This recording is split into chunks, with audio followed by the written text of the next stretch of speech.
Welcome to Dorking Out. My name is Sonia Mansfield, and joining me is my podcasting sister from another mister and the co-host of Dorking Out, Margo D. Hello, friend. Enchanté, mes amis. Ooh, what is that, Spanish? And joining me, and also I should say joining us is our podcasting brother from another mother, Adam Riske from F This Movie. Hello, friend. Hi. Why is it called Interview with the Vampire when he's just a vampire? Is it Interview with the Vampire? Yeah. Oh, you're right. It Yeah. is. I should probably get the name of the movie right. It's that interviewing movie with the vampire. Yeah. Yeah, if y'all haven't figured it out, we're going to be dorking out about 1994's Interview with the Vampire. When he is just an You're right, Adam. All right. Well, welcome to our podcast. The end. No. It's directed Silly by title for a silly movie. what? The silly title for a silly movie. It is. It's directed by Neil Jordan. This is kind of his blank check movie after The Crying Game. It's based on the book by Anne Rice, which I have never read. Did either of you guys read the book? Yes. I should have known Margot's read the book. Adam, have you Yeah, of read the course. book? No. How is the book? It's okay. It has more humor to it than the movie, but we'll get into that. She also had a series of sex books, and I read all of those. Like there was this erotica fiction that I also read, but Anne Rice takes herself very seriously, and this material very seriously. And you'll see that when we talk about it. You didn't think this movie was a comedy? We have very different takes, Margo. Yes. This movie stars Tom Cruise, Brad Pitt, Christian Slater, Kirsten Dunst, Antonio Banderas, Stephen Ray, and Thandie Newton in a small part. I'm always happy to see Thandie Newton. Did you guys see Interview with the Vampire in the theater? Adam? Yes. Yeah, Adam, you were probably too young, right? No, I mean, well, I was kind of right on the border of that because I had started seeing R-rated movies in theaters at that point, but it was always with my parents. And I remember this was something that they just didn't want to see at all. And I didn't know if I really wanted to see it. So the weekend it came out, my sister and all of her friends went to the mall and saw Interview with the Vampire. And then because she did something that I didn't do, it made it cool. And it was like, oh, now I want to see Interview with the Vampire. And then I went to the other theater across town and saw the Santa Claus. And did I tell you about the time the woman sat on me in the theater during the Santa Claus? I've heard it on F This Movie, but please tell it here too. So that was something I'll always remember about seeing the Santa Claus. It was like a full theater. And then the movie had started, and I was in my seat with my friend Jeff, and like we were just sitting next to each other on the end of an aisle. And this woman was looking for a seat, and then all of a sudden, I notice a person's about to sit on me, and then it's dark, so she just thought it was an empty seat. So she sits on me, and I just go, "You're on a person," and then she goes, "Oh, I'm sorry." She gets up and leaves. That's the day Adam Riske became a man. Yeah, It was his my first lap dance. Whoa, we said it at the same time. God. Jinx, let's get on Microsoft Teams. No. That's the scariest thing about this podcast. Talking about Microsoft Teams. Yeah. Margo, did you see it? You saw it in the theater. Oh yeah, I looked forward to it. I read the book first. I was huge I was on the Brad Pitt wave at that Ooh, time. yeah. So I was like, give me some Pitt. And then he just made a few movies where he was just grumpy and groused the whole time. Mhm. I'm thinking Legends of the Fall and this. And Yeah. I remember just like halfway through the movie, I'm like, I'm not turned on. I'm super bored. Why? They need to give him like a sandwich and let him just eat and just tell jokes. Like that's my Brad Pitt. Mm-hmm. But anyway, I was disappointed. I was very disappointed. And then over the years, people say, this is, by the way, one of the Margo and Sonia Ruins Your Childhood episodes, perhaps. Maybe, if you were a kid, you loved this movie. So I like it a lot more since I've watched it for the first time in 20 plus years. Mm-hmm. But at the time, I was very disappointed. I thought it was too long. And I thought Tom Cruise, this is my first note, Tom Cruise and Brad Pitt are in two totally different movies. Yeah, I can see that. I saw this in the theater because it played at my theater, but I only saw it I think I saw it like 1 or 2 times. I saw the ending a million times because when you work at the theater, you stand in the back and you wait for the movie to end so you can clean the theater. So I saw the end a lot, but I remember seeing it, being super curious about it, not because I knew it was a book, but I didn't read the book, but I thought The Crying Game was so great that I think I was more excited about a new Neil Jordan movie than a Brad Pitt or Tom Cruise movie. And then I remember liking Kirsten Dunst so much in this movie. That was my big takeaway from the movie. And then but overall kind of disappointed by it when I saw it. Because like you said, I thought it was too long. And I was very excited. There was some San Francisco in it, which always always makes me happy. Slater. Yeah. And I like everyone back in the early 90s, I had a huge crush on Christian Slater. I was super bummed about River Phoenix. He was supposed to be in it, but he died right before filming. And then, Christian Slater stepped in. But I loved Christian Slater back in the day. So there was that factor too. But overall, at the time, I was disappointed. This time, I liked it a little bit more than I did the first time. So I have a question for you, Sonia. Is this a popular San Francisco movie? It isn't. People don't, when they talk about San Francisco movies, they usually talk about Vertigo, or they might even talk about So I Married an Axe Murderer. That one comes up a lot. But, no, we did a whole episode on Pacific Heights, which comes up more and more, I think, lately. But can we call it the Great Pacific Heights? The Great Pacific Heights. Matthew Modine's Pacific Heights. Did I tell you my sister was an extra in So I Married an Axe Murderer? No. Yeah, she was. She went to UCSF, and she worked as an extra in a whole bunch of movies and videos. And she was in the scene with Mike Myers, who she said was a total dick, and was just it totally ruined her, because she loved Wayne's World and stuff like that. But she did the scene where he goes, "Woman, whoa, man." She's in the cafe. Yeah. And it's shot for 12 hours. So she said, just by the end, nothing was funny, nothing was amusing. It was just very, very tiresome. Yeah. But a lot of people really love that movie. If my sister's in the room, she'll turn around and goes, "Oh my God." She'll ruin it for you. Such a dick.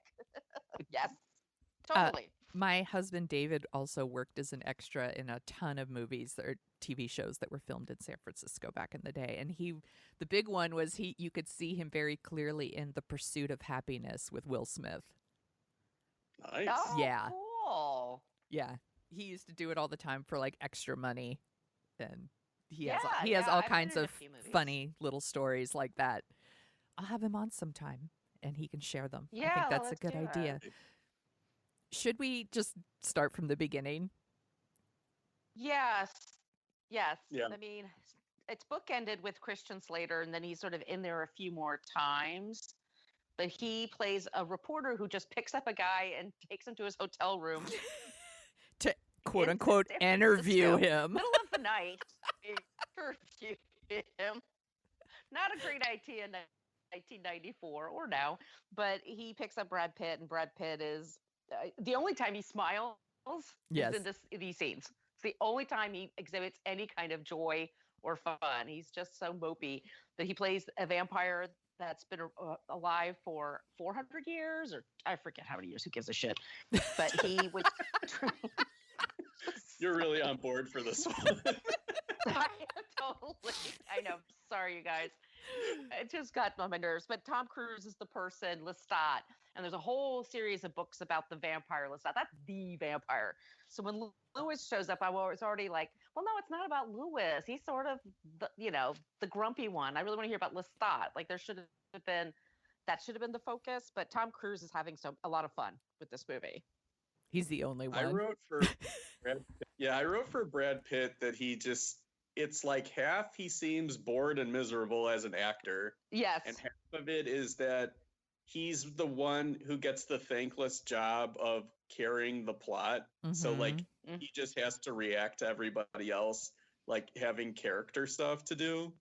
And I remember like up until God, I forgot what movie, maybe like Wolf of Wall Street or Django Unchained, like DiCaprio was going through that a lot too, where it was like Body of Lies. It's like, you're not going to have any fun in Body of Lies. You have to carry Body of Lies.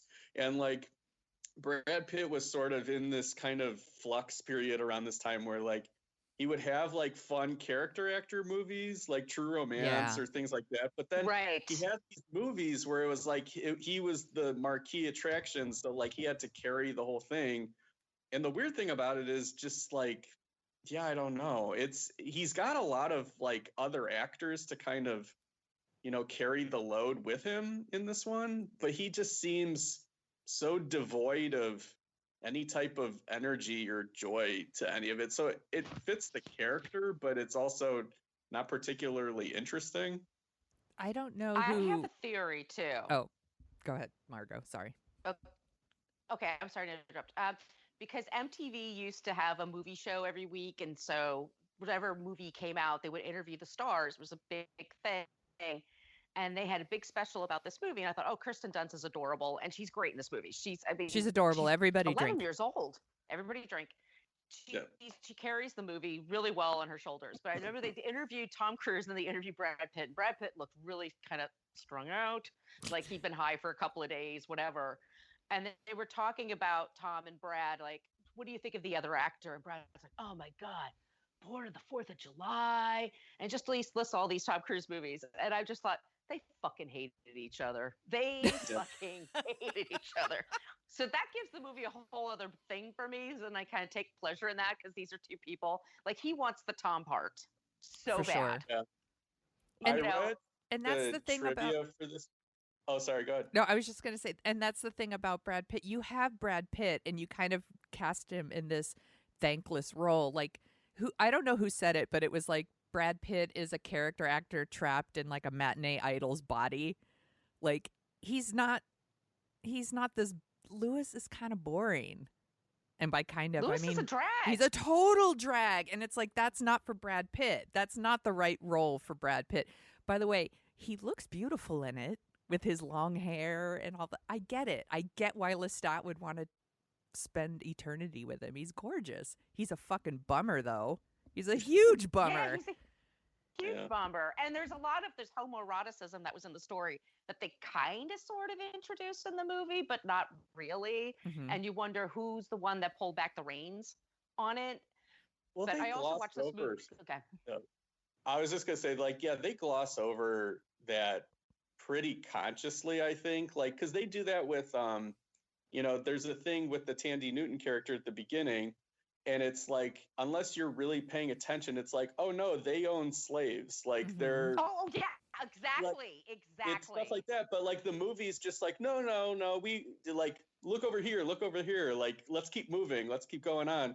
And it's like, yeah, this is so much more about like these horrible men, and that are even more horrible than just being vampires, even though they're maybe, you could argue, products of their time in certain ways. But yeah, they also do that with the whole gay subtext of the movie, where this is clearly a movie where like this should be text, but they're treating it as something like, oh, it will damage this movie commercially if we make it too much about gay men.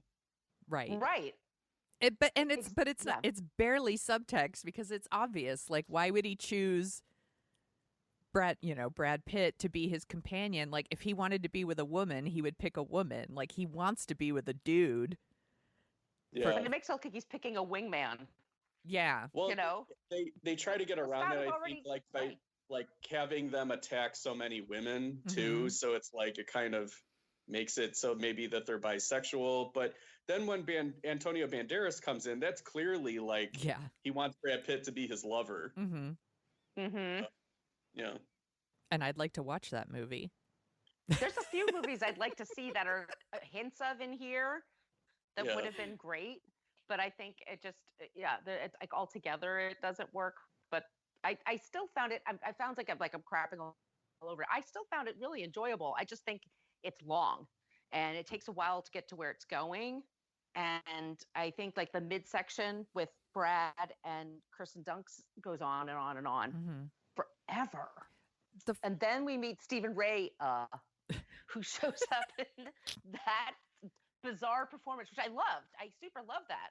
And the movie kind of gets energy again. He's really a vampire. He wasn't acting. Yeah, he's super method. so too. He's so method. Nobody could do that well acting. He's so creepy in this movie. That's when it kicks in, I think, for me. Like the whole thing in Paris where they have the underground stuff going on. Well, that was really interesting. And I thought Antonio Banderas was great. Oh God, he was so beautiful. Yeah. Oh my gosh, so beautiful. The first 45 minutes of this movie is just Tom Cruise going, "You must kill. You're a killer. I won't kill. I won't do it." And then they, I like rats. I like rats instead. I'd rather drink rats. That is 45 minutes of this movie. I get it. Yeah, the movie is so oddly, I think it feels long because it feels like one of two things. One is it feels like an anthology movie almost, with like Brad Pitt and Christian Slater is the wraparound segment. And then you've got the Tom Cruise segment, the Kirsten Dunst segment, and the Antonio Banderas segment.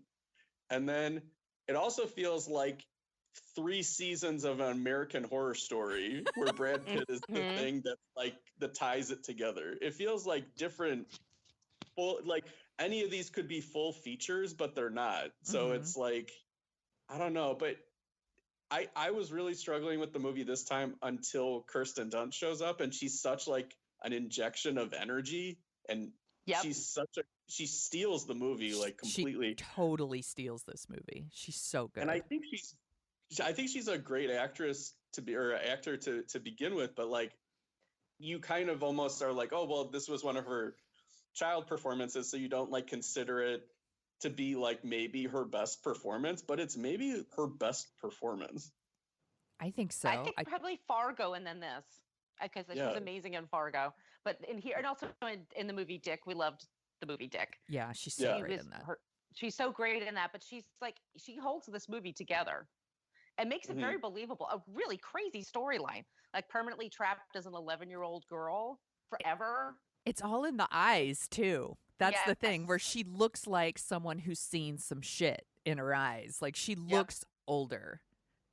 It's really, I think she's really amazing in this movie. I thought she was amazing then, and I think she's amazing now. And I wrote in my notes, though, that I love that Louis and Lestat's relationship is super shitty, and like a lot of people, Lestat thought having a kid would save their relationship. So he turns Kirsten Dunst into a vampire, and then it turns into this like weird, dark, twisted reboot of My Two Dads for a little while, which I think is really the only time the movie's having any fun is when she's like killing her like piano tutor and things like that. It's very dark. It's weird humor in a movie that's pretty humorless, I think. It kicks in, well, just to fast forward, but I think because you said you would clean up the movie theater at the very end of the movie, so you always see the very end. Like, spoiler, we spoil with the show. Crew showing up at the end and taking off in the car, just like blah blah blah. This guy just doesn't shut the fuck up. Playing the tape, Brad Pitt tape, and stuff like that. I'm like, can we see that movie now? Like, I just like. I could have used 20 minutes of what was before and then just go right into him in the car over the Golden Gate Bridge, having a ball, looking for the Jefferson Airplane or wherever it's over there. But it's just, that would have been amazing. And I totally want to see, I totally want to see Christian Slater vampire, where he's just like, excuse me, I was wondering if I could get a little bit of a drink.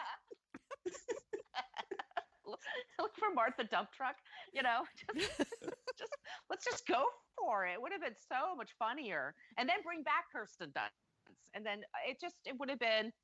It's so much fun, and there's so much possibility in those last 4 or 5 minutes that's not there. They don't, like you said, they don't mention anything about the slavery. Doesn't seem to bother anybody. That's just. No, in fact, like the Thandie Newton character actually says, like, it's been a long time since you've come to the slave quarters. Like, do you think is she saying like you haven't come in to like rape us in a long time? Or is she saying like he was like friends with the slaves? I don't understand what that line is supposed to be telling us.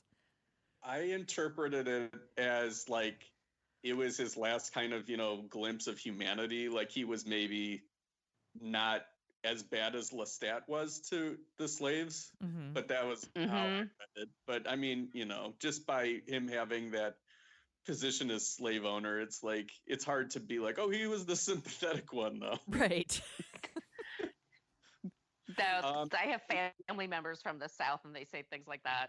Like, oh no, they were like family, and it was very hard, and we had to let people go, and it's a whole it's a whole other way of looking at the world. Let's just say. Yeah. Can I have a question that goes all the way back to the beginning of the movie. Why do you think Lestat chooses Lewis? Is it because he's so beautiful? Does he want to fuck him?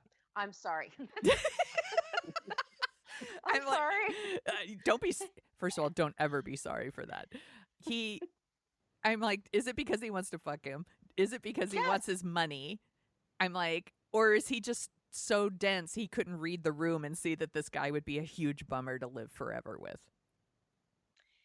He did all of the above. The money. All of the above, yeah.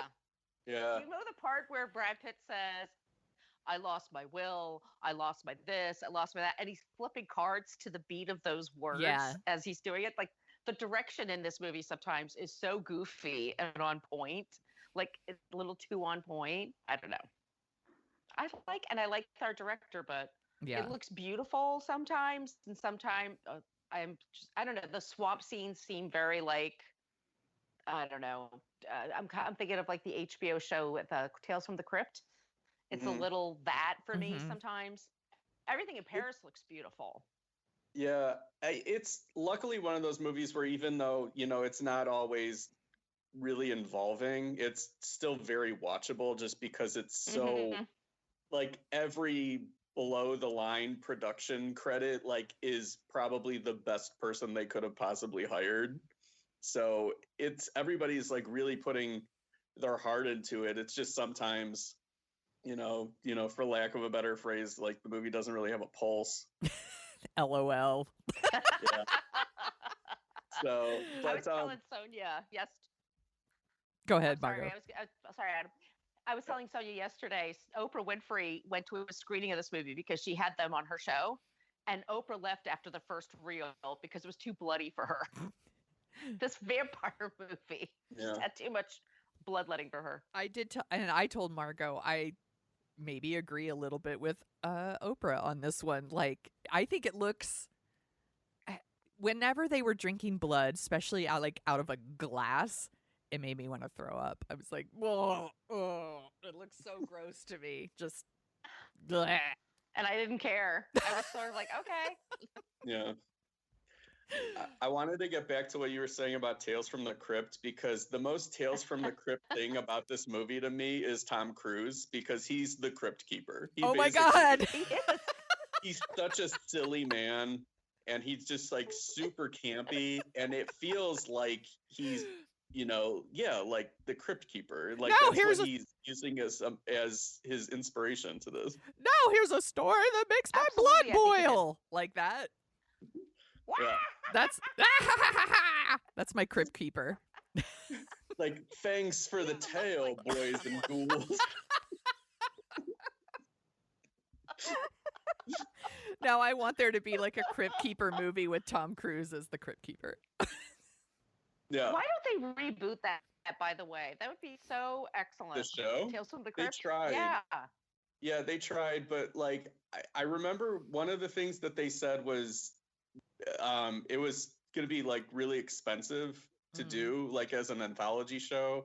And then like they think that the IP is the Crypt Keeper, and to get the Crypt Keeper back, they would have had to pay like HBO like so much more money than it would have already been like in the red just by doing that. Yeah, I get it.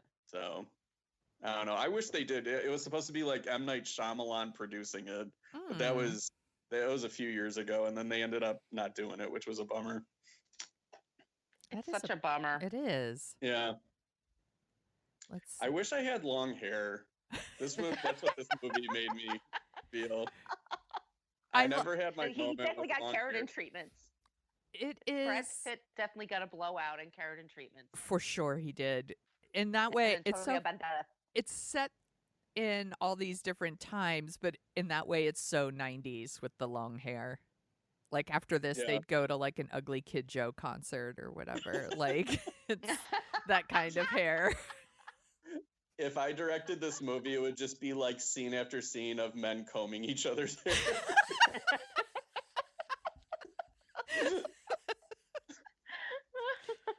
They do have beautiful, beautiful hair in this movie. Brad Pitt was like, he was very, very pretty. He still is a very handsome man. But this is during his time when he was very pretty. Like I think Margo mentioned, A River Runs Through It, Legends of the Fall. Like he's a very pretty man.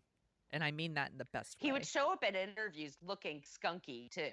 Like I think that was on purpose to like, I'm not than a pretty boy. So he would show up in ripped jeans and a scraggly, like bleachy blonde thing. Well, I mean, it was always just in reaction. He looked like whoever he was dating. So who was he dating at the time? Was he dating Juliette Lewis? Juliette Lewis. You know, they met when she was 17. He was 27. Creepy.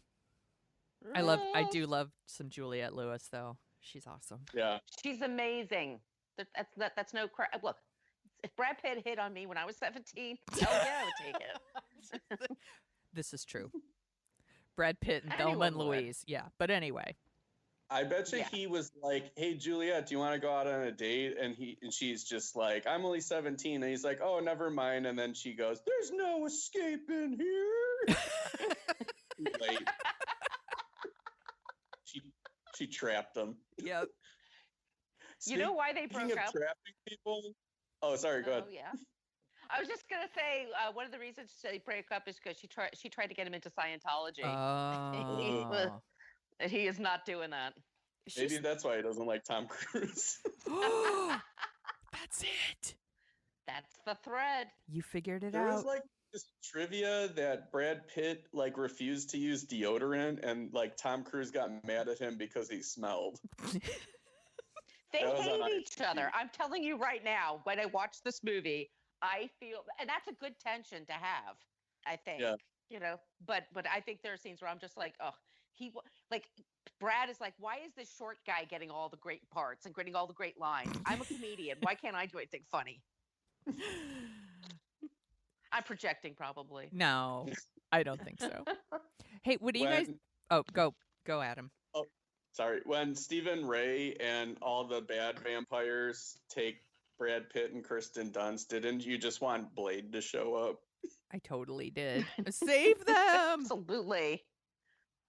That was the best. I was thinking how much it sucks for Claudia's new companion because she died twice that day. They they turn her into a vampire, and then she doesn't even get to enjoy it. Not that you should enjoy it because it looks like a miserable existence, but she's instantly thrown in like a sun room or whatever and dies. I'm like, that sucked for her. Poor lady. I love some of the names of the people. If you go to IMDb, there's whore on the waterfront, gambler, Pitt, tavern girl, widow's lover, New Orleans whore, second whore, and plague victim bear. You might remember me as second whore from Interview with the Vampire. When I was watching this last night, I had the subtitles on because it was late, so I didn't want to be noisy for my neighbors and stuff. And at the part where Tom Cruise bites into that one woman and then puts her in the coffin near the beginning, it just says in subtitles, "hormones," and I'm like, judgmental. And then it just keeps going. It's old joke? It's like whore audibly groans. There's an old joke about how do you make a hormone? You don't pay her. Sorry. No. Bad jokes. Jeez, you're like Mel Gibson. Speaking of Mel Gibson, How is Tequila Sunrise? Oh my God, Tequila Sunrise. Why did they pick that movie? Excuse me. So, here, Of all movies from 1988. so Cocktail? I wrote down in my notes, I was like, Tequila Sunrise wasn't out at this time. That's the important thing I took away from that scene. I'm like, no, because he says it's the spring of '88 and Tequila Sunrise came out in December. Nice job, Neil Jordan. Really? What if Neil Jordan made it played this at my movie just theater. to put that in? You think he must have. He's a huge TS fan. We should put that movie on our list. What is it? Oh my God. That's a wacko. That's a wacko film. We could do that one next. I have a theory about the whole Brad Pitt falling in love with the movies thing at the end, because that's like an actual thread that I think is sort of interesting. So what if this whole thing with Christian Slater is just like a lead up, and then you find out he's like the CEO of AMC Theaters, and like he became like, this is the story of how he fell in love with the movies, and he just took a roundabout way to get there. And now he's like a rabid AMC Stubs member, and he'll like even go back to like the theaters in the COVID-19 times. And they're like, Louis, aren't you afraid of getting sick? And he's like, I fear not the coronavirus, one for the war with Grandpa. That's an amazing movie. Yeah. Why? But let's go. Why is he telling his story at all? Don't you think that would make it harder for him to be a vampire if his story was out there? I think he just wants a moving buddy. That's what this whole movie is just everybody wants a moving buddy. Moving buddy. He's just bored and lonely, I think. Yeah. Because I think he just wants to take like a pit stop and talk to somebody. Oh, pit stop. Pit stop. Yeah. What do you guys think about the vampire play? It's kind of creepy. weird that they would want to be actors to play what they already are. True. I guess they like the idea of like killing someone in front of all these humans, and they're all too dumb to know that someone's really being killed, I guess. I don't know. Then I was like, well, Claudia shouldn't be there, but Claudia's too young for that. Yeah. That's like, clearly what is she, rated like 200 at R. this point? That play is That's rated what I R. was thinking. I wonder if that show really was successful because like people just walked out of it and were really upset. Well, it's before the could they just keep internet, that up? Adam, so they Like- probably didn't read reviews. They didn't know what they were getting into. Did you see Was it remember the true? play at the beginning that Tom Cruise and Brad Pitt are watching as What they the killed a fuck woman is in that play? They have a woman lift her skirt, and then a guy waves a fish from under her legs for the audience to see. It's like, what the fuck? People were starved This for is what people entertainment saw? before Tequila Sunrise. It's no Tequila Sunrise. It's just, I was just like, Jesus Christ. He's like, this is better than Fishy Skirt. We should say this is on Hulu, by the way. If anybody has Hulu, you could watch this for free on Hulu. It's streaming on Hulu. Yeah, that's where I watched And I it. definitely recommend having the captions. Oh on my God, because I had the caption on. this dialogue is yes. insane. There's also a lot of like, it just says ha ha ha ha. Yes. The Moaning, caption, screams. It's a lot of screaming in the first part too. There's a lot of yelling. Yeah. So earlier this year, I was in Austin, and as part of my trip, I went to a all-day Brad Pitt marathon called It's the Pits. And I would go to this. And they didn't announce the lineup prior to it starting, so it was a surprise, and they played 5 Brad Pitt movies. So before every movie, they would show like 2 or 3 trailers of other Brad Pitt movies, and it was always like sort of you were excited and sort of you were mad because you knew if they played the trailer, then they weren't going to show the movie. Mm-hmm. So a lot of women in the theater, a lot of them were there for Romance Pitt. and the programmer really didn't want to do romance Pitt. It was pretty obvious. So when the trailer for like 7 Years in Tibet comes on, everybody's like, yes, no 7 years in Tibet. But then when the trailer for Interview with the Vampire came on, everybody was really pissed because I think this movie, like, over time has become kind of well liked and people like are pretty nostalgic for it. I think so too, and I think that there, when it played at my movie theater, there were some women who really liked this. They came and they saw it like multiple times, and they really liked. I think they really liked the long hair, Brad Pitt. Yeah. By the way, this is the same thing with the movie Last of the Mohicans with Daniel Day-Lewis that played at my movie theater. There were women who saw that movie once a week. I was like, she's back. She's here seeing it again. And I'm 100% convinced it's because they like the romance novel hair thing, like kind of a Fabio look, I guess. Well, like Legends of the Fall, which I mentioned before, that's just a hair movie. There is nothing else to see in that movie. It's hair porn. Except Anthony Hopkins have a stroke, all of a sudden. It's hair porn. Turkey jerky. Yeah, it's hair porn. By the way, I super love Last of the Mohicans. We did an episode on it forever ago. Before Margo joined the show, we did an episode on that. I love that movie. I don't know why, but I super love it. I haven't seen it. I like the Ben Stiller parody.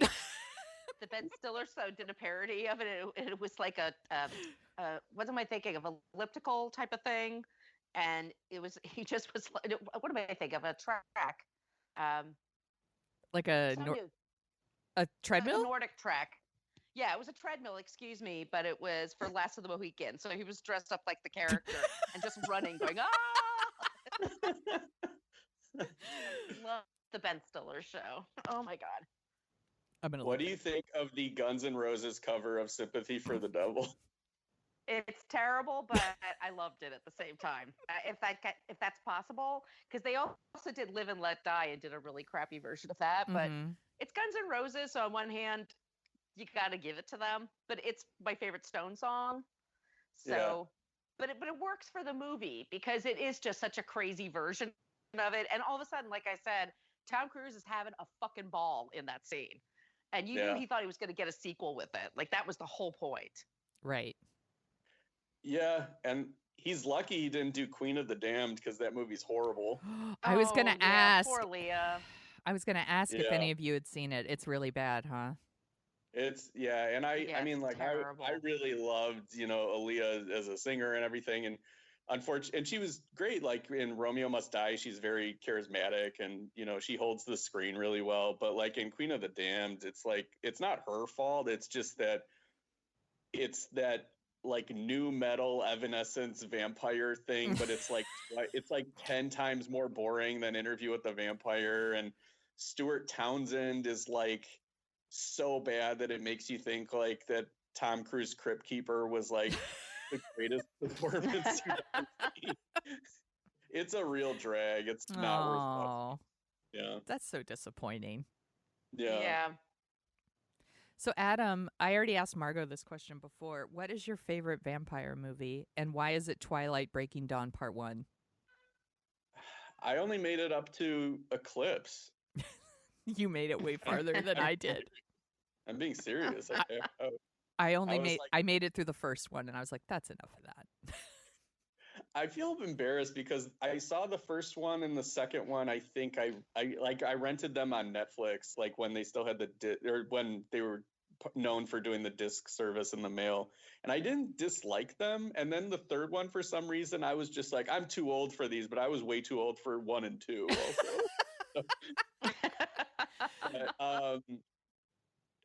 Favorite vampire movie? Probably like Fright Night.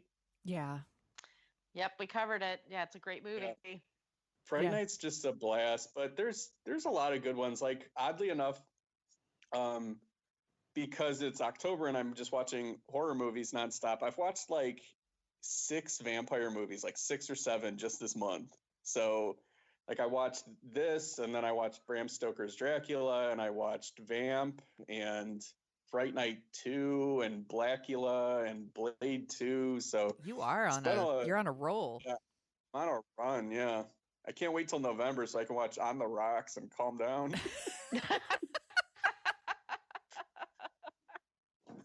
No, we had nothing but love for Fright Night when we watched it. It was such a fun one. What are your favorite vampire movies? I think Margo, didn't we both say The Lost Boys? It's The Lost Boys. I mean, I like a lot of them. Yeah. But The Lost Boys is like a perfect movie to me. It just checks all the boxes for me. It's a great soundtrack. It looks good. It's scary. It's funny as shit. It's unpredictable, and I just think it's a perfect film. Yeah, I love watching it. Yeah, it's really fun. I like the lighting in that movie. I could watch it just like see how it's shot. That Joel Schumacher, he knew what to do with a camera. He really Fucking did. A, he did. He made watchable movies. Mm-hmm. Except for St. Elmo's Fire. And that Batman and Robin movie. You're like, except for like 7 movies. Except for 7 of his movies. The rest of them. He never stepped wrong, except for these 12. We have a whole episode about St. Elmo's Fire, and I think it's one of our most popular episodes because every once in a while, people rewatch St. Elmo's Fire and then they download that episode and listen to us shit all over it. Sorry, everybody. We did not like it. Margo, you read the book. Is the ending different in the book? Okay, now you're telling me something I read 30 years ago. Oh. Don't you remember everything you've ever read? I remember the erotica better than this, believe it or not. Mm-hmm. So Lestat was a really interesting character, and he was the main vampire. That was the vampire. It should have been an interview with a vampire because Lewis isn't as interesting. And it was just an interesting backstory. And I don't know. It was, back then we didn't have internet. I could read a big book like that and totally not, get sucked in. Mm-hmm. It'd probably be harder for me now because there's so much great things to watch on TV and stuff that, am I making any sense? Yes. Yes, you are. I promise. But I didn't think of Tom Cruise. There was this is another case where the casting of the movie was very, very controversial. And Anne Rice had a fucking conniption when she heard it was Tom Cruise. She's like, it sucks. He's too short. He can't do it. And then she saw the movie and she's like, oh my God, he's the greatest. She hand wrote him a letter of apology. I was one of those people, I was skeptical. I was there for Brad Pitt. And I think that's part of my disappointment was like his part is just such a bore and a snore. And Tom Cruise is having a ball, but he's only in it sparingly. Yeah. Yeah, it's kind of weird because he's in it for the first hour and then he's gone for pretty much like 45 minutes and then a little bit at the end, which is, I don't know. Yeah, it's kind of odd. I read this one essay. They were talking about the movie and like they were saying how they think that if they flipped the casting of Louis and Lestat, that it would be a lot better movie. And I'm not sure I agree with that, but I was wondering what you two thought of that. I have to say I do like. I think they should recast Lewis. I think it's just Brad Pitt just looks a little miserable. I do like Tom Cruise as Lestat. I have to say, especially when they get him to just kind of go full tilt boogie with it. And he just goes booga booga booga. It's great. But I think Brad Pitt could play that role too. I think you're right. Like they could have got someone else, maybe someone else with. I'm trying to think of who it would be, but somebody who's maybe not as charismatic, I guess, to play Lewis because you don't need it. You need someone who's. I'm trying to think of who a good one would be. It's like somebody Cypher almost. You need somebody like Ethan Hawke, who at that time would be like good for like moral indignation and things like that. I think you're hitting it on the head there. Yeah, and he's the right age too. Yeah, that's a good one. I would see that. I read about some other people that were potentially Lestat at some point, and one of them was John Travolta. Well, this was like then Margo's all like, bah! The thought of that. No, it was. I in love the me some 70s. JT. I know but you do. Him as Lestat would have been like, wee, what a predicament.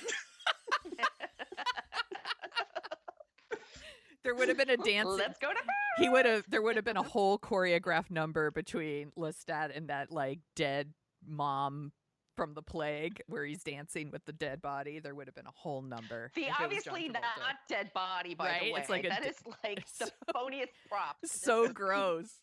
I don't expect them to get a cadaver, but I mean, come on. Come on, Wait, Neil you Jordan, down at step least up a your little. game. You know the scene with where Tom Cruise gets Kirsten Dunst like a new doll, and she's like, "Whatever, I don't want any more dolls." Yes. I kept imagining that that's like gotta be Tom Cruise as a dad in real life, where he's always like just buying shit, and then the kids are like, "I don't want it," and he's like, "Fine." And the kids I'm have gonna a go dead. hang with David Miscavige. The kids also have a dead body on their bed. It's a better joke. I also read that apparently there were talk of Mel Gibson for Lestat. What? Look, IMDb doesn't lie. That's all I'm saying. Richard Gere was apparently, and then Daniel Day-Lewis at some point, which that makes sense to me. God. Daniel Day-Lewis would've was been in, great. like every single movie. Yeah. It seems like ever. He's good in everything, though, right? I mean, that's his thing. He would have become Richard a vampire. Gere seems like he would be in this type of movie. Richard Gere Yes. might have been a good Lewis Yeah. I back can in see the that. day. Who was the first one you said? Mel Gibson. All right. If you had Mel Gibson and Danny Glover, who's Lestat and who's Lewis? Mel Gibson is definitely Lestat, don't you think? Yeah. And Claudia's Joe Pesci. I would watch that movie. Okay. I'll get rid of the bike. And Lewis Okay. would just walk around saying, "I'm too old for this shit."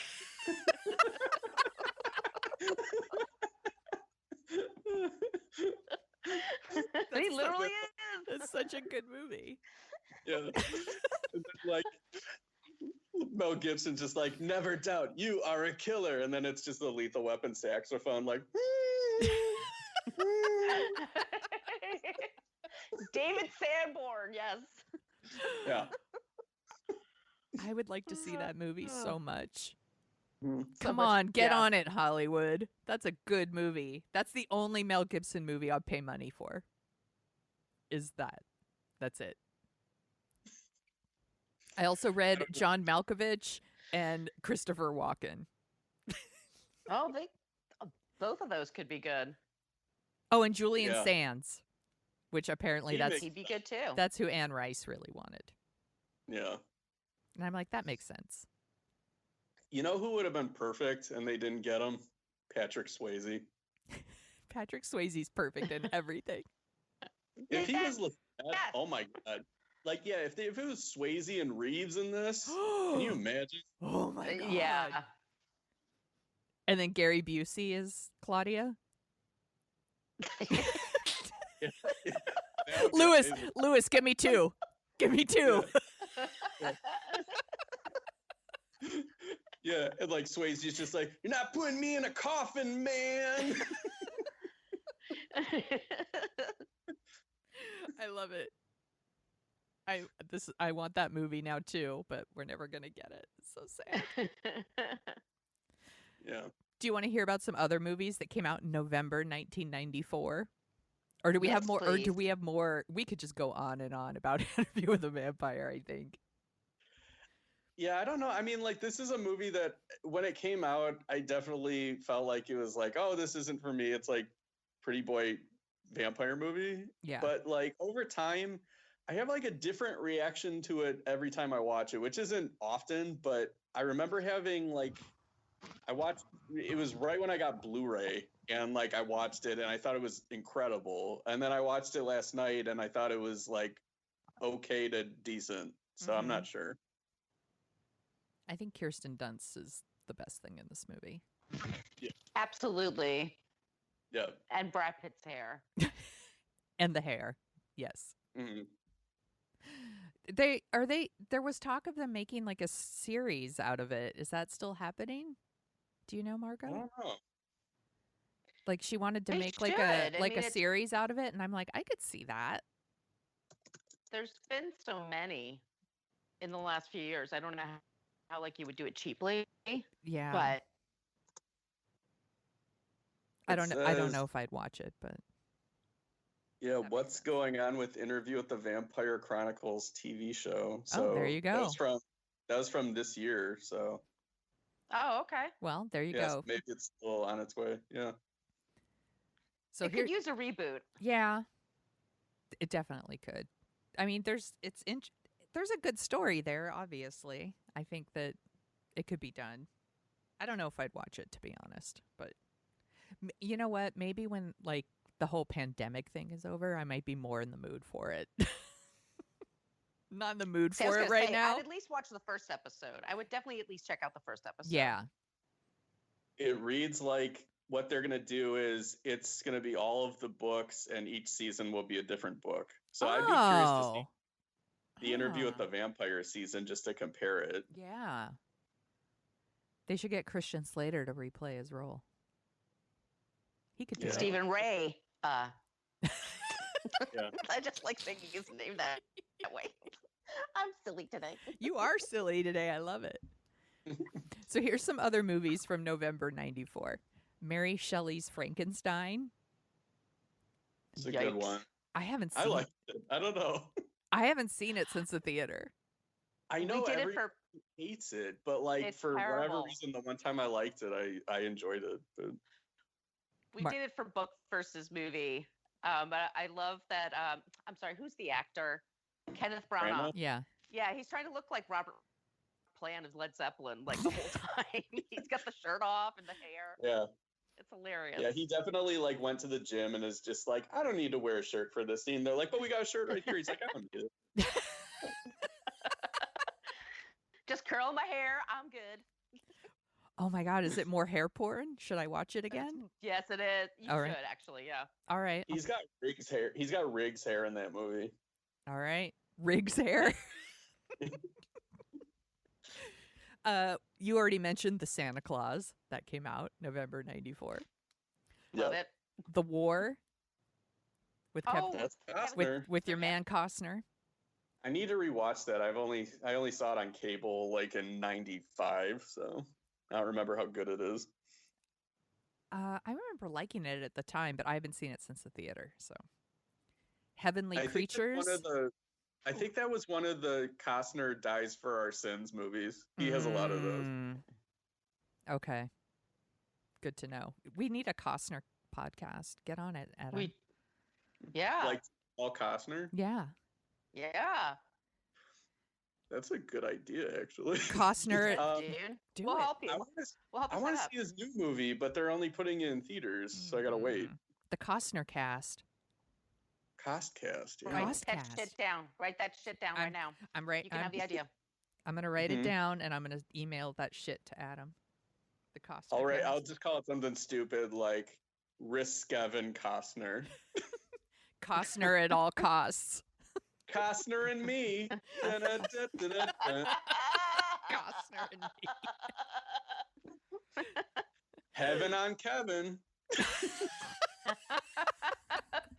I would totally listen to it. You got two fans right away. Mm-hmm. I have like a sweeps period where it's all like Costner movies where he was the bad guy and it's the Kevin Deadly Sins. This so shit good. writes itself, dude. It's so good. Hurry up. Oh, write it. Hurry up down. and create a Patreon page. Hurry up and take my money. I'll do it. Dances with us.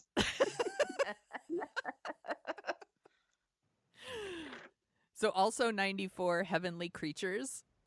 Great movie. So I need good. to see Creepy as shit. Oh, it's such a bummer. It's a creepy movie. It'll make me cry. I'm not going to watch it again anytime soon. Miracle on 34th Street. It's okay. Fine. Yeah. The Professional. Oh no, thank you. It's like a Me Too nightmare. No. What I really remember from that movie is Gary Oldman and is like, everyone! He's like doing his Gary Oldman thing. Star Trek Generations, which I don't know if I like it, but I just keep rewatching it. I rewatched it recently because my husband has been on this like Star Trek kick since the pandemic started. It's his comfort, and I was like, it's pretty watchable, but I really like the original Star Trek cast, so I guess I'm always happy to see them in anything. But I was like, that movie's just meh. Speaking of meh, Junior. Oh yeah. What a fucking weird movie Junior is. Where did the baby come out of? I don't remember. It was cesarean. I remember seeing it in the theaters, and then I was like 12, and I remember asking my dad, and I was like, did it come out of his penis? And then my dad was just like, what? And then he didn't even answer that with it.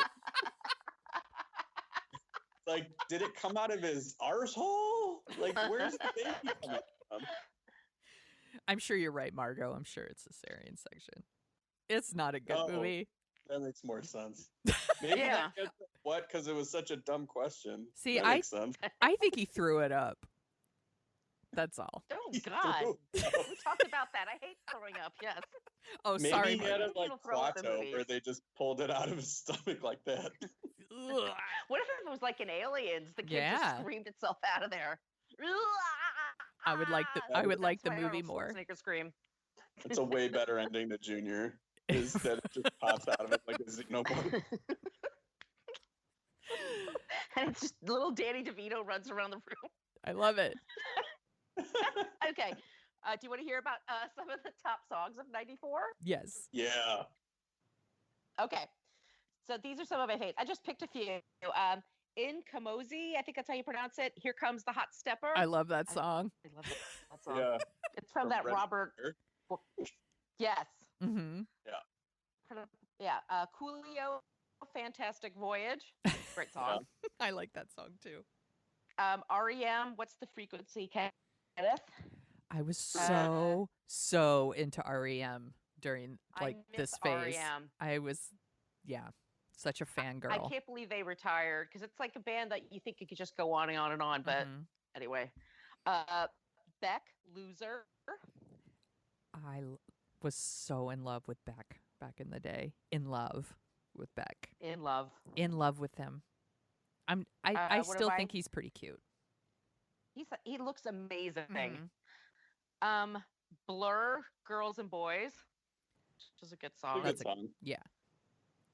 And then my favorite, Warren G, Regulate. Oh, that song's dope. Above the Rim. Yes. Ah! I love that song. I've never seen Above the Rim. Is it good? It's goofy, but it's a fun movie. Okay. There's somebody who's playing one-on-one basketball on a rooftop in that movie, and then they fall off the roof playing basketball. Oh. Which I don't think has ever happened before in a movie or in real life. It's like, dude, out of bounds is out of bounds. Such a deadly game, rooftop basketball. I had no idea. Yeah. Thanks for talking about Interview with a Vampire with us, Adam. This was super fun. Thanks for having me on. I love talking to you too. This was such a good pick. Where can people find you on the internet? So I write columns every week and do podcasts every once in a while at F This Movie, which is fthismovie.com. And then I'm also on Twitter at Risky Adam, and I retweet all of my articles and podcasts on F This Movie and on shows like Sonia and Margo's there. So to find everything, that's the place to go. And I love Adam's writing on F This Movie. You should definitely check it out. And right now on F This Movie is Scary Movie Month, and people are doing their 7-word reviews, and they're all amazing and hilarious. I love it. Yeah, you wrote in a few. I've written a few. I'm actually behind because I've been watching scary movies, but I get very intimidated by the reviews. So I need to go in and write a few more. Yeah, but people are real clever. They're so clever. It's intimidating. I'll just leave it there. Where can people find you, Margo? You can find me on social media at Brooklyn Fit Chick, and that's for Twitter and Instagram. And my blog is brooklynfitchick.com. And if you like the sound of our voices, and you must because you're here at the end of the show, Margo and I also co-host a podcast called What a Creep, where we talk about creeps. And then every episode we end it with someone who's not a creep, so that you don't leave the podcast feeling super depressed and feeling that the world is a dumpster fire. And you can find me at thesoniashow.com and The Sonia Show on Twitter and Instagram, where I post pictures of bread and beer and Animal Crossing. Please email us at dorkingoutshow@gmail.com if you have requests. We take requests here on the show. If you want stickers, we have adorable stickers everybody drink. And if you want to leave us a review on Apple Podcasts, that helps us find our people, and we'll give you a shout out on the show. And you can find us at Dorking Out Show on Twitter and Facebook, really, but I don't go there.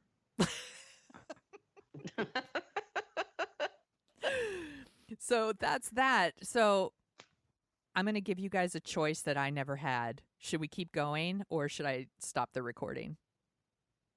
I want some more.